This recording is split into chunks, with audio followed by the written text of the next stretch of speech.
Eu gostaria de convidar a todos que abrissem suas Bíblias, o pessoal que tiver, ou tiver o iPhone com o aplicativo, para Daniel, capítulo 1.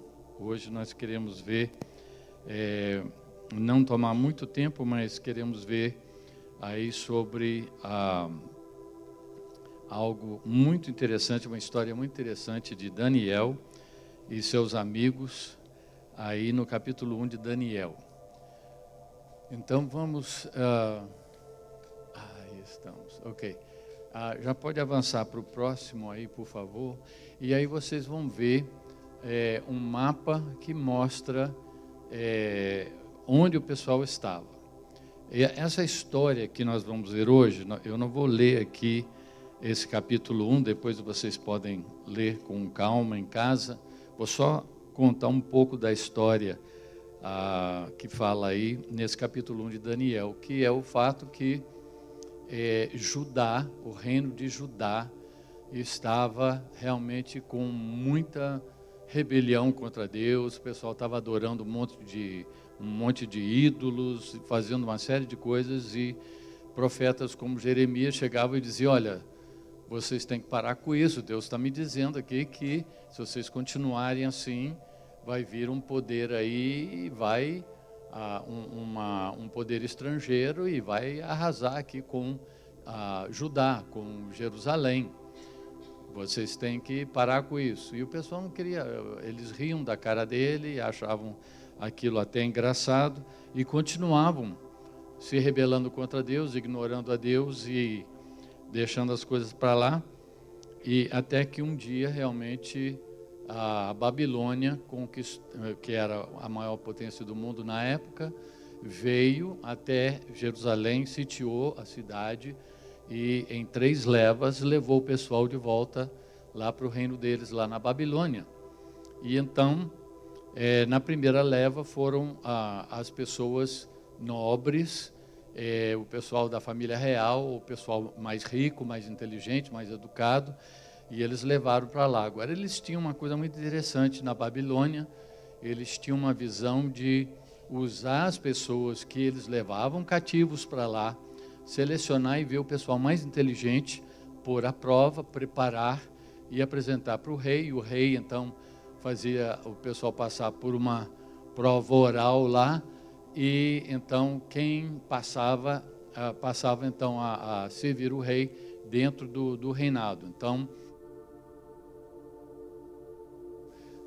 do reinado da Babilônia, com isso aí. Bem diferente de outros reinados que iam, arrasavam com o pessoal, estrangeiro, não quero saber, e então, não só não aproveitavam, muitas vezes jogavam na prisão ou usavam como escravos. O pessoal realmente estava lá cativo, mas eles tinham a oportunidade, especialmente Daniel e os seus amigos, de crescer e de serem usados naquele império, né, da Babilônia. Então eles foram lá cativos, e a gente vai ver um pouco sobre aquilo que eles passaram. Eu queria que hoje a gente pensasse da seguinte forma: eu não quero apresentar um monte de pontos, né? Muitas vezes sermões tem ponto 1, 2, 3, 4. Eu queria colocar umas ideias para consideração. Ao ver aquilo que eles passaram, a gente pensar em certos princípios que a gente vê aí nesse primeiro capítulo de Daniel. Então, vamos passar para o próximo aí, por favor, e vocês podem ver aí que quando a gente lê aqui, vê aquilo que Daniel e seus amigos estavam passando, nós vamos ver daqui a pouco o nome deles e o que significava o nome deles e como aquilo foi transformado. Então, o fato é que eles eram tementes a Deus, o Deus criador do universo. E eles foram para lá e tinha um monte de deuses lá, ídolos, e eles tiveram que se adequar, adequar no sentido de sobreviver sem dobrar os joelhos para aqueles falsos deuses. Então, navegar isso aí não foi nada fácil. Eles precisavam da bênção de Deus, da ajuda de Deus e muita sabedoria. Então, Deus deseja ser adorado com toda sinceridade. em espírito e em verdade, como Jesus mesmo disse. E esse propósito é tão forte que Deus prefere arriscar ser visto como um Deus territorial inferior do que permitir que seu povo continue no pecado e na idolatria. Ou seja, o pessoal estava pecando, o pessoal não queria saber nada de Deus, mas pelo menos os povos olhavam você e diziam: olha, eles têm um templo bonito, eles têm um exército, eles são fortes e eles são donos do nariz deles, não tem nenhum poder exterior que tenha colocado eles sobre o jugo deles. Mas mesmo assim, Deus zela pelo nome dele, mas ele realmente deseja uma adoração sincera.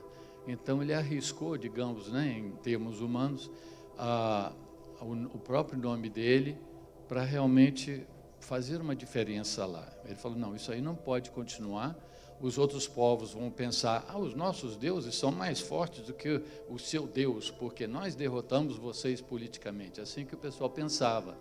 Então, mesmo assim, Deus falou: não, eu vou deixar isso acontecer. Mas ele deixou bem claro a soberania dele. Nós vemos em Daniel, é um livro que, se você ler o livro todo, você vai ver como Deus está realmente em controle de tudo, de toda a situação. E isso é uma ênfase, é um tema realmente que a gente vê no livro todo de Daniel. Então a gente vê aí essa questão. Vamos passar para o próximo e vamos ver aí que Daniel, no versículo 8, ele propõe, está dando um eco bem forte aqui, não sei se tem como... parece que já melhorou, ótimo. Então, Daniel, a gente chega aí no versículo 8, e Daniel viu que ele tinha sido selecionado, ele e os amigos dele, mais 3, tinham sido selecionados porque eles eram inteligentes, eles realmente eram boa pinta, né? Eles tinham um corpo bonito e tal, eles eram saudáveis e eram inteligentes, aprendiam rapidamente. E então eles foram selecionados e começaram a receber a comida do rei. Então aquilo que o próprio rei consumia, as iguarias, os manjares, né, a comida especial e o vinho especial, eles começaram a passar para esse pessoal, para mostrar como eles eram realmente especiais. Só que nós não temos todos os detalhes, mas provavelmente as carnes que eram oferecidas eram carnes que os judeus não podiam comer, né? Não era apropriado que eles comessem, e provavelmente tanto o vinho como a comida tinha sido, antes de ser consumido, tinha sido oferecido a falsos deuses. Então ele pensou: gente, eu não quero realmente me corromper. Mas a gente vê a inteligência dele, a sabedoria dele. Ele não chegou e falou assim: não vou comer, não quero saber, pode me jogar na prisão, pode me matar, pode fazer o que quiser, não vou consumir. Não, ele não fez isso. Ele usou a cabeça. Ele chegou e ele disse: olha, vamos fazer um teste. Ele falou: olha, a gente prefere comer só legumes e tomar água. Não, aí vocês vão ficar magrinho, pálido e tal, aí o rei vai pedir a minha cabeça. Não, vamos fazer um teste. Deixa a gente comer isso aí por 10 dias. Só legumes, tomar água e tal, sem esse vinho, essa coisa toda, essas iguarias. Se a gente tiver com aspecto ruim, ok, tudo bem, a gente volta a comer as iguarias aí do rei. Mas se a gente estiver saudável, do jeito que os outros estão, ou até melhor, então a gente continuaria com isso. Tudo bem? Ele falou: então tá, vamos fazer um teste. No final de 10 dias, eles estavam com um aspecto mais saudável ainda. Então, com isso, e Deus mostra aqui que Deus, ele fez com que o chefe deles lá, que tinha autoridade sobre eles, que ele encontrasse favor aos olhos deles. Eu acho muito importante, quando a gente vai trabalhar para alguém, a gente sempre pedir a Deus que Deus nos dê favor aos olhos. A Bíblia fala assim, né? Dê favor aos olhos né, do nosso chefe, da pessoa em autoridade. E Deus, então, usa isso muitas vezes para poder ajudar a gente nas situações que a gente está passando. Bom, vamos avançar aí. E, então, a segunda coisa para ir pensando, eu quase falei ponto, né? Não quero pensar nisso como um ponto, mas como coisas para a gente, princípios para a gente ver aqui. Em tudo isso, né, em toda essa situação de ser sincero diante de Deus, e Deus realmente usar o que os americanos chamariam de tough love, né, aquele amor sério e às vezes até severo para amadurecer a gente. Em tudo isso, em todas as situações adversas, Deus mantém a sua soberania e o controle de tudo. Outra coisa é que, às vezes, somente as pressões contrárias conseguem gerar a situação ideal para provar a fidelidade do seu povo. Então, às vezes, a gente, quando está no bem bom, a gente vai e não pensa muito nisso, mas quando vem a adversidade, é mais fácil a gente buscar a Deus, não é verdade? E então Ele usa isso muitas vezes para ir moldando a gente. Ok, próximo.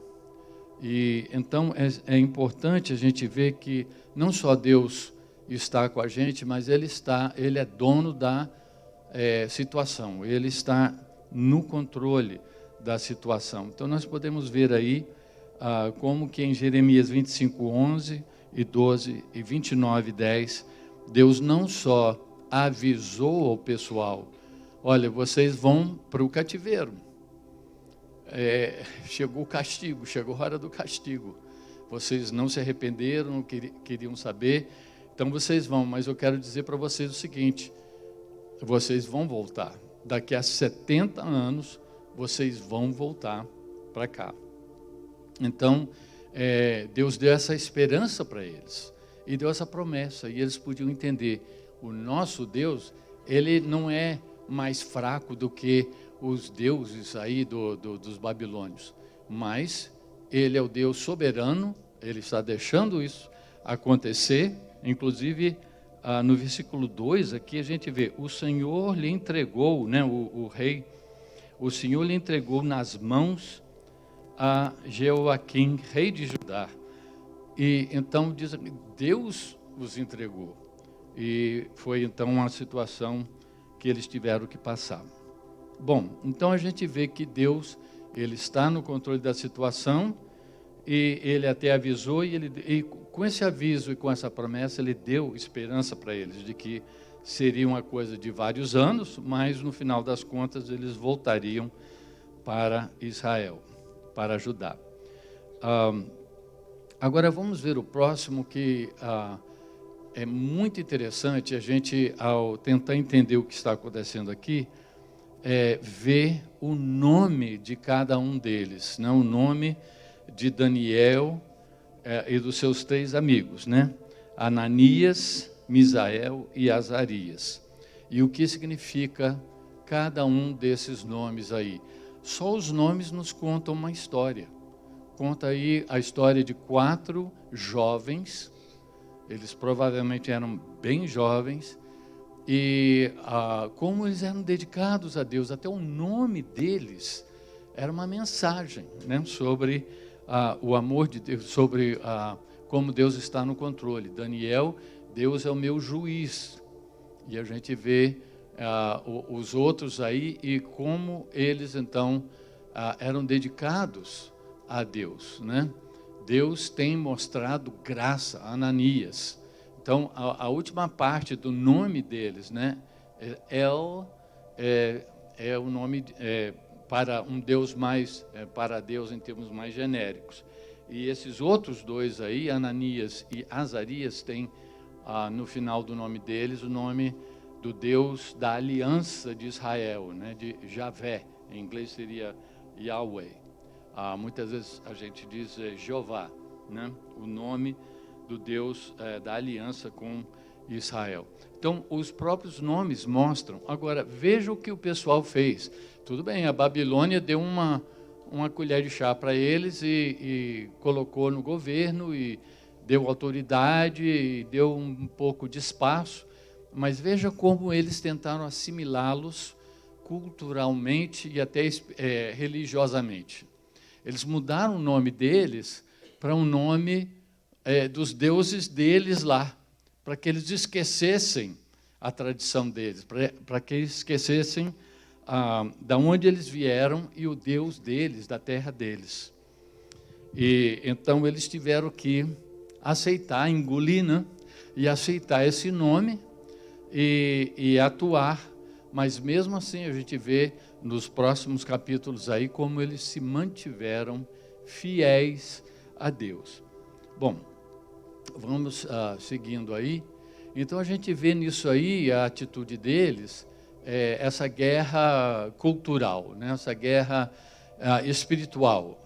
E a gente vê em Romanos como a gente tem o próprio apóstolo Paulo fala algo tão relevante aí que a gente não se deixar moldar, a ideia é ser colocado dentro de um molde e sofrer aquela pressão e passar a ter a forma que é imposta, né? E o mundo, é interessante, né? Muitas vezes o pessoal fala, os crentes são chatos, eles ficam impondo as coisas deles e tal, e só ficam falando de Deus. Quando você vai ver, todo mundo é assim.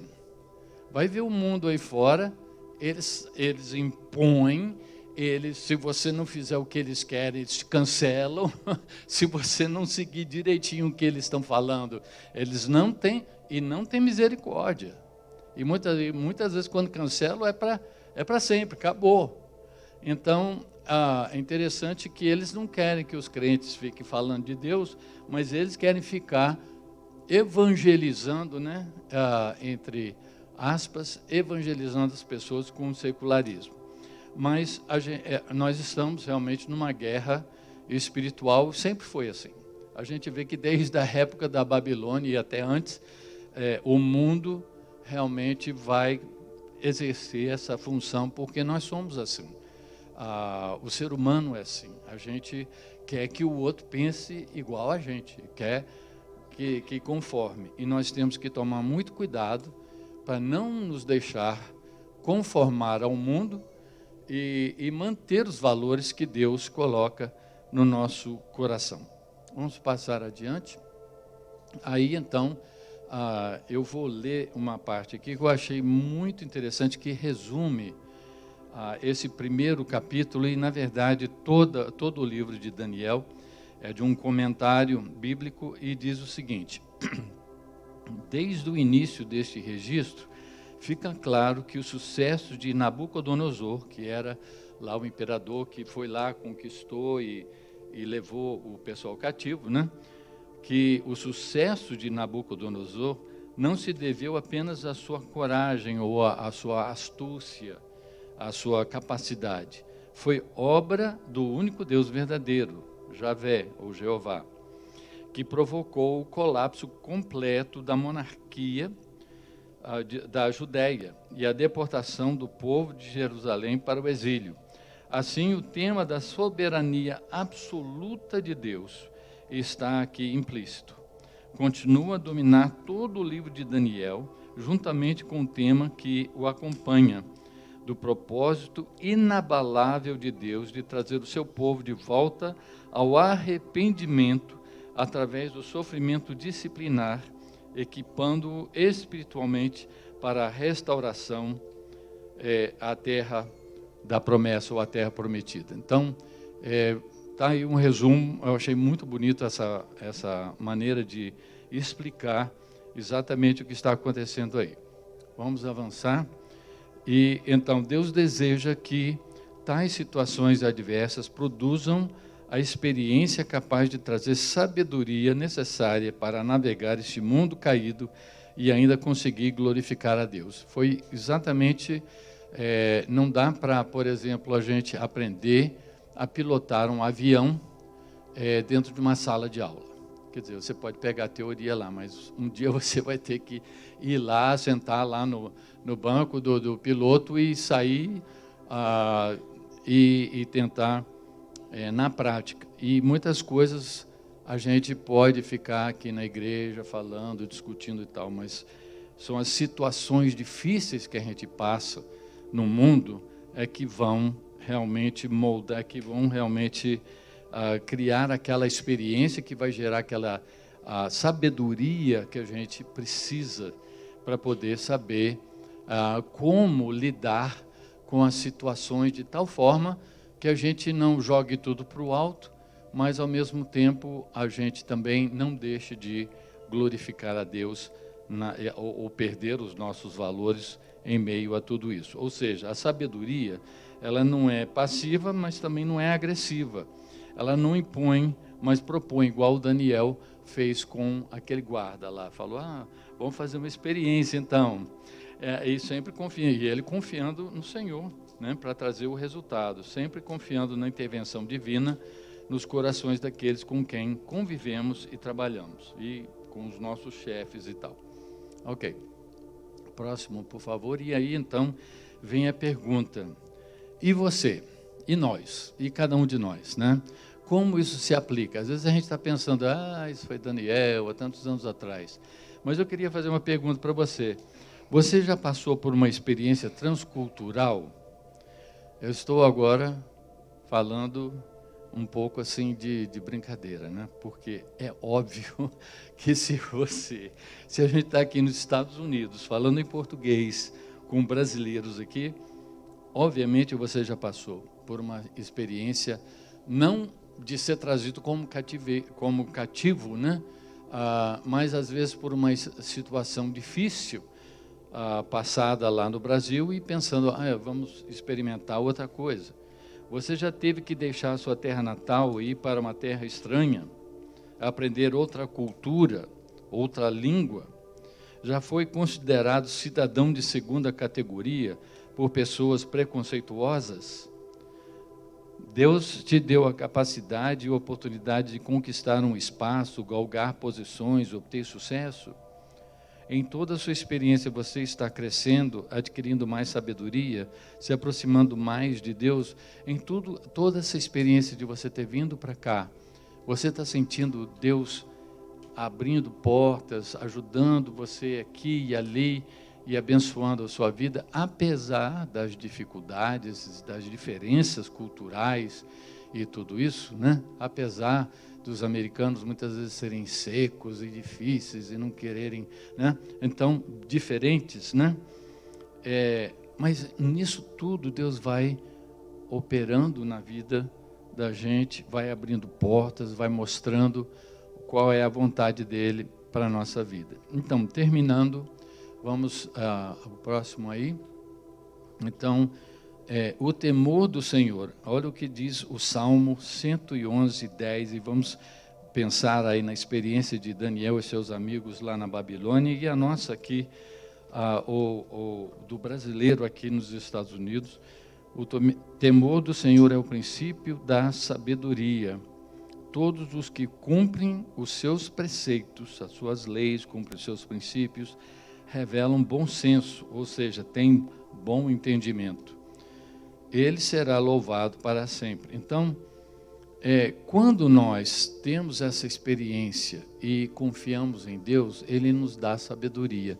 E essa sabedoria que vem por essa experiência nos abre oportunidades que nós não teríamos de outra forma, nos dá bom senso e entendimento e realmente nos ajuda, como Daniel e seus amigos, a realmente ter um sucesso maior do que a gente teria se a gente tivesse simplesmente tentando realizar tudo com nossa própria força.